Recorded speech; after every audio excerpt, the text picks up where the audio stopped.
আসসালামু আলাইকুম, কেমন আছেন সবাই? আমি তো আল্লাহর রহমতে ভালো আছি। তো আমার এই চ্যানেলে আজকে প্রথম ব্লগ আপলোড করব।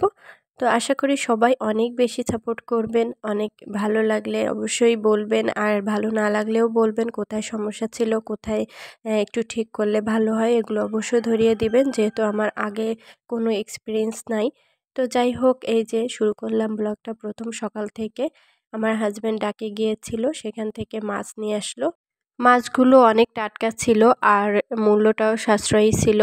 যেহেতু গ্রামে থাকি, তো মাছ শাকসবজি খেয়ে আসলে অনেক শান্তি পাই। শহরের তুলনায় গ্রামে একটু এগুলোর মূল্য কম, আর হচ্ছে টাটকা জিনিস পাওয়া যায়।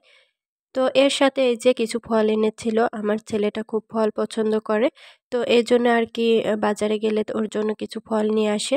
আর আমি এগুলো বের না করে জাস্ট পলিথিনের মধ্যে দেখিয়ে দিচ্ছিলাম। আর আমার হাসব্যান্ড যেহেতু বাজার থেকে এসেছে, তো ওকে হচ্ছে নাস্তা বানিয়ে দিচ্ছি। আমাদের নাস্তা খাওয়া হয়ে গেছে। যেদিন মাছ আনে আসলে সেদিন একটু সকাল সকাল উঠে পড়ি, যেহেতু খাওয়া দাওয়াটা সেরে নিলে মাছ কুটতে সুবিধা হয়। আর ছোট বাচ্চা আছে, ওকে সামলে আসলে সব কিছু করাটাও একটু টাফ ব্যাপার। তো এই যে আমার ছেলে একটু নাচানাচি করলো, দেখতেই পেলেন। পরে আমি মাছগুলো ধুয়ে নিচ্ছি, সুন্দর করে ধুয়ে পানি ঝরানোর জন্য রেখে দিচ্ছি। আসলে মাছ কুটতে যতটা না সময় লাগে, ধুতে কিন্তু আরও বেশি সময় লাগে।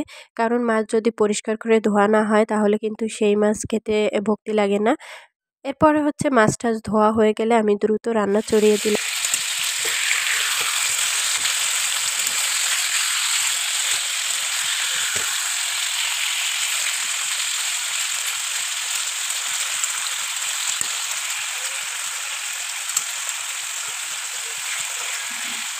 আমার ছেলেটা খুব ব্রয়লারের মাংস পছন্দ করে। আমি জানি না অন্যান্য বাচ্চারা করে কিনা। তো আমার বাচ্চাটা অন্য মাংস থেকে এই মাংসটা বেশি পছন্দ করে। এজন্য হচ্ছে আমি এটা ভেজে ভালো করে রান্না করি।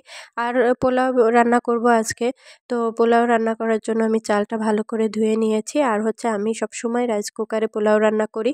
প্রথমে চুলায় এভাবে ভেজে, খুব সুন্দর করে চালগুলো ভেজে পানি দিয়ে তারপরে হচ্ছে রাইস কুকারে আর কি চড়িয়ে দিই। এটা আমি সবসময় করি। এতে করে আমার কাছে মনে হয় যেন দ্রুত হয়ে যায়, আর পানির ব্যালেন্সটা ঠিক থাকে, আর পোলাওটা অনেক বেশি ঝরঝরে হয়। এজন্য আমি এই পদ্ধতিটা সবসময়ই অবলম্বন করি। আর এই যে এদিক থেকে আমি হচ্ছে মাংসগুলো কষিয়ে নিচ্ছি খুব সুন্দর করে। মাংস ভেজে রান্না করলে কিন্তু আমার কাছে অন্যরকম একটা স্বাদ লাগে, যেটা হচ্ছে নরমালি পাওয়া যায় না। তো আমি এভাবে ভেজে খুব সুন্দর করে কষিয়ে রান্না করি, যেটা করলে আসলে বোঝাই যায় না যে এটা ব্রয়লার মাংস। আমার ছেলে যেহেতু এটা পছন্দ করে, এজন্য আর কি এটা আমাদের প্রায় খাওয়া হয়। তো এরপরে হচ্ছে মাংসটা চড়িয়ে দিলাম। এদিক থেকে হচ্ছে মাংসের ঝোলও দিয়ে দিয়েছি। প্রায় আমার রান্না শেষ হওয়ার পথে। মাংসটা প্রায় রান্না হয়ে গিয়েছে। আর হচ্ছে অন্য চুলায় আমি বেগুন ভাজি আর মাছ ভুনা করে নিয়েছিলাম। তো আজকের ভিডিওটা এখানেই শেষ করব। আর ভিডিওতে কোনো ভুল ত্রুটি থাকলে অবশ্যই ধরিয়ে দিবেন। সবাই অনেক বেশি ভালো থাকবেন। আল্লাহ